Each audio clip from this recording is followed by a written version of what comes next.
Hello, my name is Steven. I'm in the MGMT 5113 class, and we're going to be interviewing Jed today. He's been an executive leader in healthcare administration for about 20 years, and so I think he's got a lot of good, insightful information, and we're really looking forward to having him. So thank you for joining me. Thank you for having me. Of course. So let's go ahead and dive right in. My first question is, how would you just describe your leadership style? In general, I would say one that is inclusive and very participative. It's really important when you're leading a team that you understand the nuances of each person and the skills that they bring to the team. So by being participative, you're able to get their input. So I'm always looking for everyone's input. Sure. And I think that's good to realize because I think a lot of people like their input being valued and they feel more part of a team and feel more special when their input is valued. Mhm. Yeah, thank you.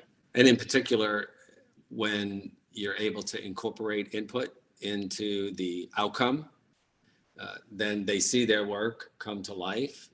It gives them a sense of pride. It creates engagement for team members. Awesome. Well, yeah, I appreciate you Mhm. sharing that. Mhm. My next question is, which supporting skills do you think are most important for a leader?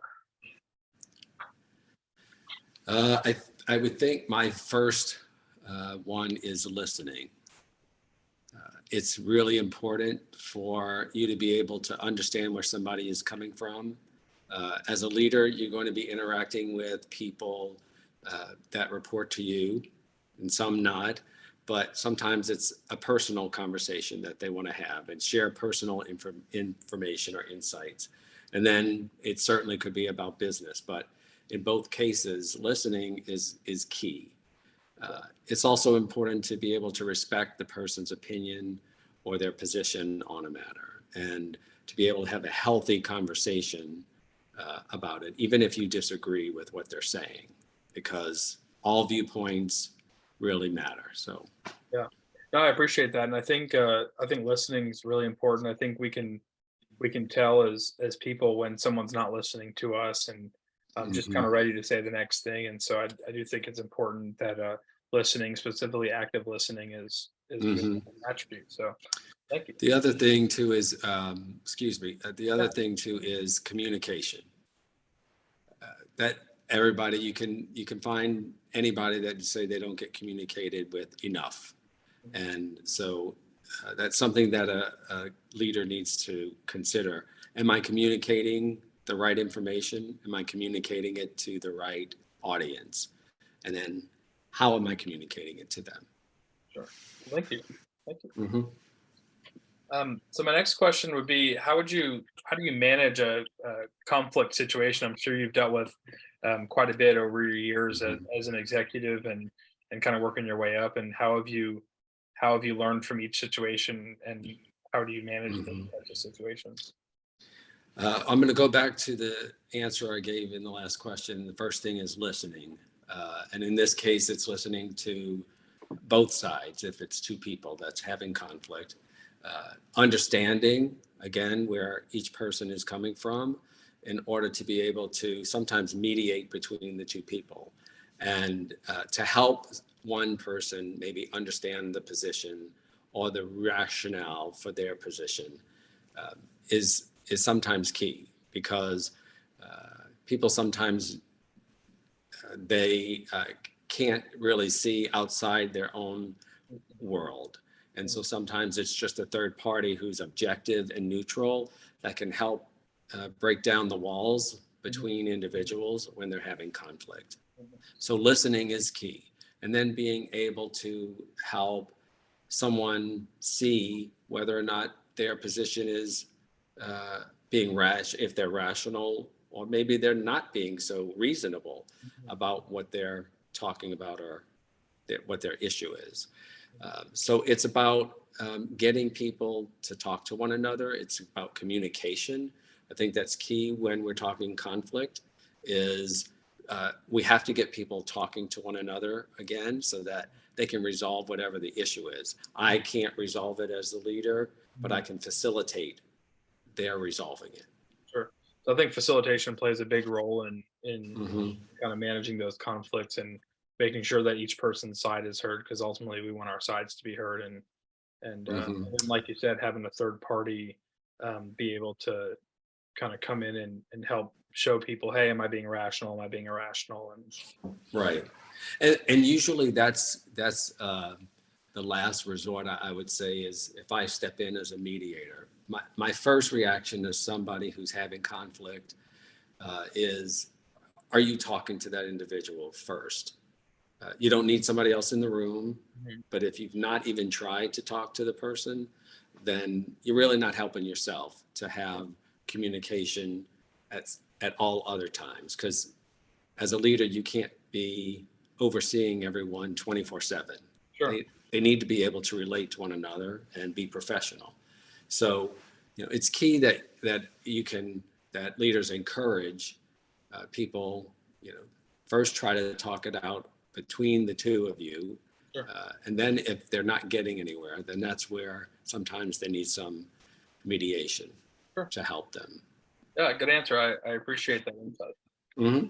Um, so I guess going along with that is what is the hardest decision that you've taken as a leader? Has that stemmed from conflict, or has that just been completely separate? Or It's the typical having to communicate bad news to someone, Mhm. and usually it's if we're separating them from employment. But I've been asked before, uh, how do you sleep at night if you have to, fire people in as a leader? And I think the key for all leaders to remember is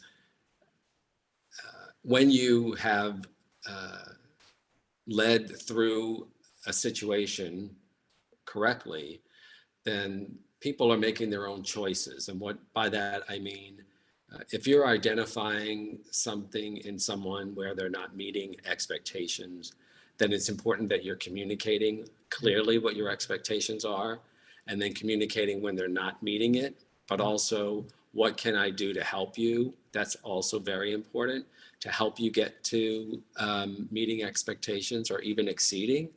And when I do that, then I know that I have done my part, and the ball is back in the individual's court to make their own choices and decisions about what they want.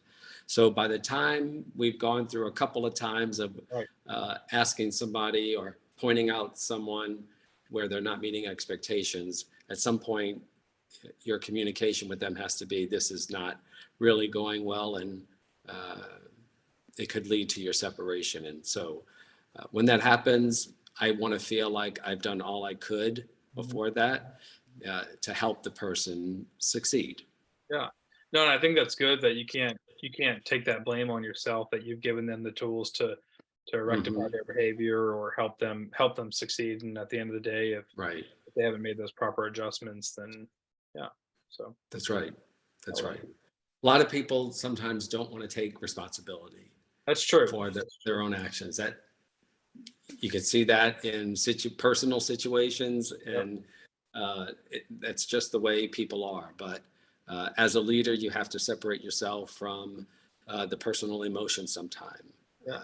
and and step up and be that leader and set the expectations and the standards. Yes, for sure. Thank you. Hmm. And another question is, so how would you ensure that your team delivers quality work within a specified time frame and or budget? So I guess if you take on that role as maybe a project manager or Hmm. overseeing some sort of project, how do you ensure that they deliver quality work? Hmm. First is they need to understand what their budget is, and they also need to know what the deadline is.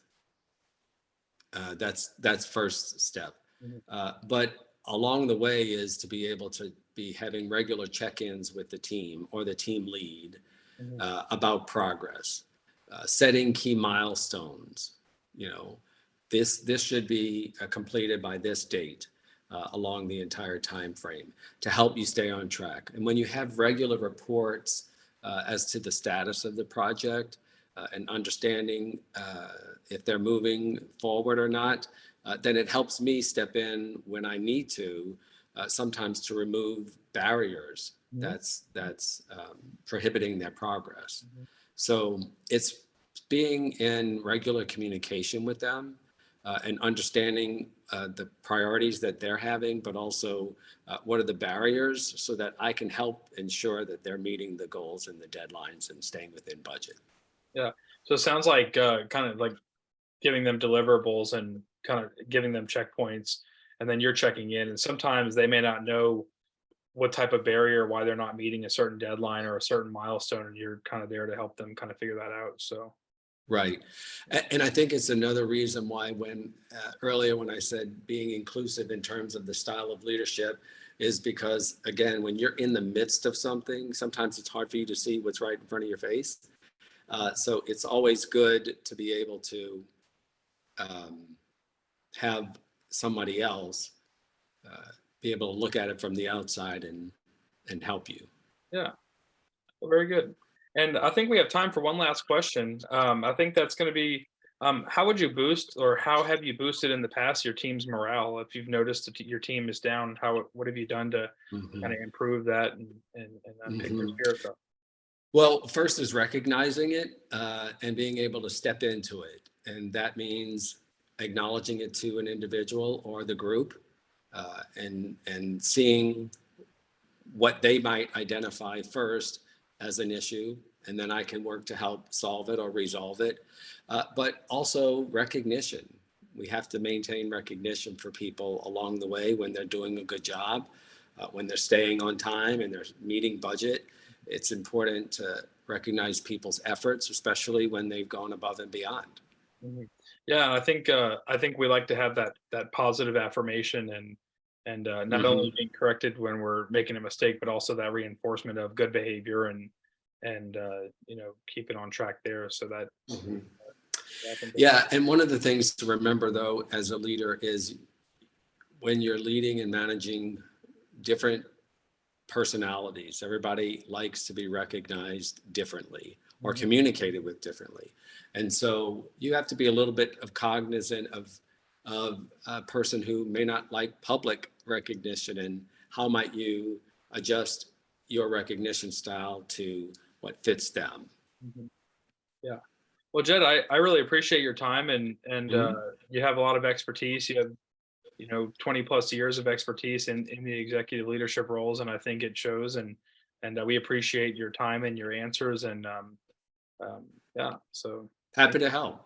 thank you very I much. enjoyed the conversation. Thank Thank you. you. I hope you have a wonderful day. Thanks. You as well. Thank you.